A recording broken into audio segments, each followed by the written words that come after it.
کیوں؟ جب پچھلی سال لاک ڈاؤن لگا 22 تاریخ میں لگا، 21 تاریخ میں نے اپنی تقریر میں کہا کہ یہ جو کرونا آیا ہے نا یہ بھاگے گا کیسے، اور یہ آیا کیوں ہے؟ میں بتاؤں یہ کیوں آیا ہے۔ موسیٰ علیہ السلام سے اللہ نے فرمایا کلی جاؤ فلاں قوم پر اور جہاد کرو۔ موسیٰ علیہ السلام نے اپنی قوم کو لیا اور لینے کے بعد موسیٰ کلیم اللہ چلنے لگتے ہیں۔ چلتے چلتے جب اس قوم کے قریب پہنچے تو اس قوم میں ایک اللہ کا ولی رہتا تھا، بڑا نیک، بڑا پرہیزگار تھا۔ جب لوگوں نے دیکھا کہ موسیٰ کلیم اللہ اپنے لشکر کو لے کے آئے ہیں، اللہ کے کلیم ہے جو رب سے بات کرتے ہیں، وہ ہے جنہیں اللہ نے کتاب عطا فرمائی ہے، ان کے ساتھ فرشتے بھی موجود ہیں، ان کے ساتھ ان کی قوم موجود ہے جو نماز پڑھتی، ان کے ساتھ ان کی قوم موجود ہے جو ان کی کتاب کی تلاوت کرتی، ان کے ساتھ وہ قوم موجود تھی جو موسیٰ علیہ السلام کے فرمان پر عمل کرتی۔ اللہ تبارک و تعالیٰ نے اپنے کلیم سے فرمایا کلیم جاؤ اور اس قوم سے جا کر تم جہاد کرو۔ وہ قوم بدگمن، وہ قوم عیاشی میں پڑ گئی ہے، وہ قوم مکاری میں پڑ گئی ہے، وہ قوم نافرمانی میں پڑ گئی ہے، جاؤ اللہ کے کلیم جاؤ۔ اللہ فرماتا ہے میرے کلیم جاؤ ان سے جا کر جہاد کرو۔ اللہ کے کلیم ہاتھ میں تلوار لے کے نکلنے لگتے ہیں، جب نکلتے ہیں تو اس انسان کے پاس سب جاتے ہیں، بلم بن باعور کے پاس سب جاتے ہیں، جانے کے بعد اس کے تقوی کا جواب نہیں تھا، اس کے سجدے کا جواب نہیں تھا، اس کی پاکی کا جواب نہیں تھا، وہ بہت عبادت گزار تھا، دن و رات عبادت میں رہتا۔ اس کی قوم اس کے پاس گئی، جانے کے بعد کہا تو دیکھ بہت نیک انسان ہے، اور اللہ کا کلیم لشکر لے کے آ رہے ہیں، دنیا سے نیست و نابود کر دیں گے، ہماری قوم کا ایک بچہ بھی نہیں بچے گا، ہماری قوم کی ایک عورت نہیں بچے گی، ہماری قوم کا کوئی بھی نہیں بچے گا، ایسا کر تو موسیٰ کلیم اللہ پر بد دعا کر دے۔ اس انسان نے کہا ہے میری قوم کیا تو اندھی ہو چکی ہے، تجھے محسوس نہیں ہوتا وہ اللہ کا کلیم ہے جو رب سے بات کرتا ہے، وہ اللہ کا کلیم ہے جو رب سے کلام کرتا ہے، وہ اللہ کا کلیم ہے جو لشکر لے کے آتا ہے، جسے رب نے کتاب دی ہے، اس کے لشکر میں فرشتے موجود ہے، اس کے لشکر میں مومن موجود ہے، اس کے لشکر میں خود اللہ کا کلیم موجود ہے۔ بتا میں بد دعا کیسے کر سکتا ہوں؟ قوم قدموں پر گر جاتی ہے، ہاتھ جوڑ کے کہتی ہے تو بد دعا کر دے، تیری دعا کبھی رد نہیں ہوتی، تیری بد دعا بھی کبھی رد نہیں ہوتی، تو جو زبان سے کہہ دیتا ہے رب پورا فرما لیتا ہے، ایسا کر ہاتھ اٹھا دے۔ اس نے کہا نہیں کر سکتا۔ قوم قدموں پر گر جاتی ہے، رو رو کر گریہ ازاری کرنے لگتی ہے۔ جب اس نے قوم کا رونا دیکھا، قوم کے آنسوؤں کو دیکھا، قوم کے تڑپنے کو دیکھا، قوم کے مچلنے کو دیکھا، اس نے کہا ٹھیک ہے آج رات کو میں استخارہ کر کے دیکھتا ہوں، اگر اجازت مل گئی تو بد دعا کر دوں گا، اور اجازت نہیں ملی تو بد دعا نہیں کروں گا۔ رات کو اس نے استخارہ کیا، اور استخارہ کرنے کے بعد دیکھتا ہے اس سے کہا گیا اگر تو نے کلیم اللہ کے لشکر پر بد دعا کی، یاد رکھ تیری دنیا برباد ہو جائے گی، تیری آخرت برباد ہو جائے گی، تیرے سجدے برباد ہو جائیں گے، تیرا تقوی برباد ہو جائے گا، تیری پرہیزگاری برباد ہو جائے گی، تو کہیں کا نہ رہے گا، نہ دنیا کا رہے گا نہ آخرت کا رہے گا، تو کہیں کا نہ رہے گا۔ اس کو منع کر دیا گیا۔ قوم صبح کے ٹائم پھر پہنچ گئی اور کہا اے اللہ کے نیک بندے بد دعا کر دے۔ اس نے کہا نہیں بد دعا نہیں کر سکتا، استخارہ کیا لیکن منع کر دیا گیا، اب میں بد دعا نہیں کر سکتا۔ قوم نے رونا شروع کیا، اس نے منع کر دیا۔ قوم نے سونوں کا انبار لگا دیا، چاندی کا ڈھیر لگا دیا،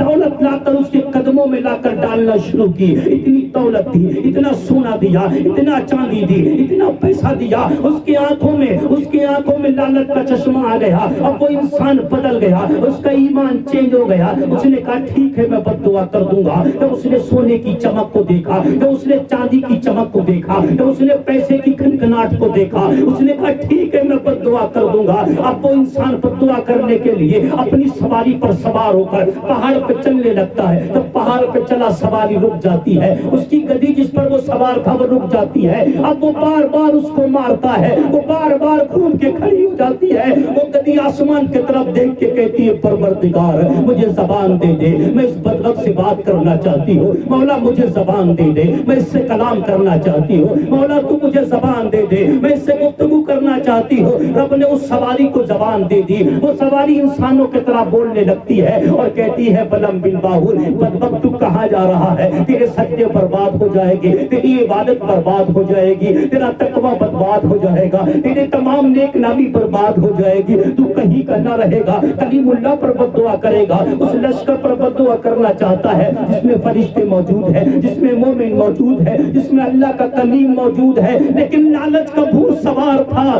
اس نے پھر اس کو سواری کو مارنا شروع کیا۔ سواری بیٹھ جاتی ہے، مرنا تو منظور ہے لیکن غلط راستے پر چلنا منظور نہیں ہے، سواری کو چھوڑ دیتا ہے۔ اچانک کسی پیدل چلتے چلتے پہاڑ پہ جاتا ہے اور ہاتھ اٹھا دیتا ہے، ہاتھ اٹھاتا ہے، کہتا پروردگار موسیٰ کلیم اللہ کے لشکر کو برباد کر دے، موسیٰ کلیم اللہ کے لشکر کو ہلاک کر دے، موسیٰ کلیم اللہ کے لشکر کو ناکام کر دے۔ ابھی اس نے بد دعا کے لیے ہاتھ اٹھانا تھے، رب نے اس کی زبان کو باہر نکال دیا، اس کی زبان اس کے سینے پہ کتے کی طرح لٹکنے لگتی ہے، گھبرا گیا کپڑے پھاڑ دیتا ہے، اپنے کپڑے پھاڑ کر چلانے لگتا ہے، اے میری قوم تو نے مجھے برباد کر دیا، اے میری قوم تیری لالچ نے مجھے برباد کر دیا، اے قوم تیرے پیسے سے مجھے برباد کر دیا، اب میں کہیں کا نہ رہا، رب نہ میری دعا قبول کرے گا نہ میری بد دعا قبول کرے گا، لیکن میں تمہیں اب بھی ایک راستہ بتاتا ہوں، اگر تم نے میری بات پر عمل کر لیا، سمجھ لو موسیٰ علیہ السلام کا لشکر کامیاب نہیں ہوگا، موسیٰ علیہ السلام کا لشکر ناکام ہو جائے گا، موسیٰ علیہ السلام کے لشکر کو شکست ہو جائے گی۔ قوم نے کہا بتاؤ وہ بات کیا ہے؟ اس نے کہا ایسا کرو، اپنی قوم کی خوبصورت لڑکیوں کو لو اور لڑکیوں کو لینے کے بعد موسیٰ کلیم اللہ کے لشکر میں بھیج دو،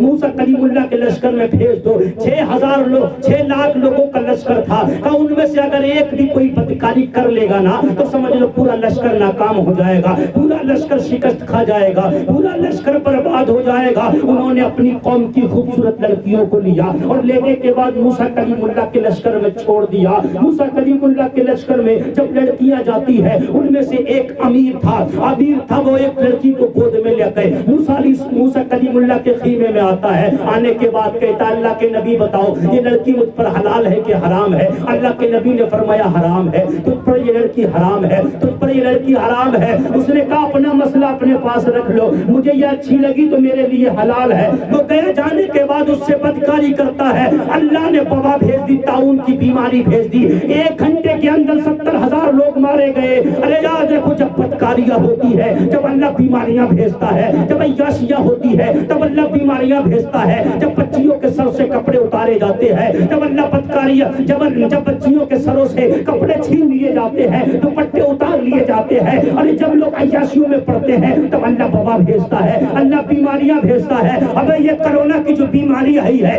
یہ آفت آئی ہے، اسے یہ نہ سوچ یہ صرف تیرے اور میرے ہاتھوں کا کمایا ہوا کرتوت ہے جو آج اللہ نے ہمارے سامنے بھیج دیے ہیں۔ ہماری بہن بیٹیاں محفوظ نہیں ہے، آج بیٹی گلی سے نکلتی ہے وہ بیٹی محفوظ نہیں ہے، نوجوان ٹکٹکی باندھ کے دیکھتا ہے، بیٹیوں کو دیکھ رہے ہیں، ہم نے اپنی بیٹیوں کے سروں سے دوپٹے چھین لیے، آج لوگ لڑکیوں کے ساتھ عیاشی کرتے ہیں، آج لوگ ہماری ماں اور بہنوں کے ساتھ عیاشی کر رہے ہیں، عیاشی ہماری قوم کر رہی ہے، شراب ہماری قوم پی رہی ہے، جوا ہماری قوم کھیل رہی ہے، ہر کام ہر برائی ہماری قوم کے اندر ہے، اور پھر ہم کہتے ہیں مولا اب مسلمانوں کو تو بچا دے، کاش ہم مسلمان ہوتے تو آج وبا کے لپیٹ میں نہیں آئے ہوتے۔ اب بھی ٹائم آ گیا، موسیٰ کلیم اللہ کے لشکر میں اللہ کا نبی موجود تھا، وہ جو اللہ سے بات کرتا، وہ کلیم جو اللہ سے کلام کرتا، جس میں فرشتے موجود تھے، جس میں مومن موجود تھے، اس لشکر میں اگر ایک بدکاری کرتا ہے تو اللہ وبا بھیج دیتا ہے۔ آج تو ہمارے گھر گھر میں عیاشی ہو رہی ہے، محلے محلے میں عیاشی ہو رہی ہے، ہر چوراہے پر عیاشی ہو رہی ہے، ہر جگہ عیاشی ہو رہی ہے، اور پھر ہم کہتے ہیں اللہ رحم کیوں نہیں کرتا مسلمان پر؟ اگر کاش ہم سچے مسلمان بن گئے ہوتے اور جواب دے دیا ہوتا دشت تو دشت ہے، دریا بھی نہ چھوڑے ہم نے، بحر ظلمات میں دوڑا دیے گھوڑے ہم نے، اللہ کی قسم ہم سچے مسلمان بن گئے ہوتے نہ دنیا کی ہندوستان کی کوئی نیتا ہمارا کچھ بگاڑ سکتا تھا اور نہ کوئی وبا ہمارا کچھ بگاڑ سکتی تھی۔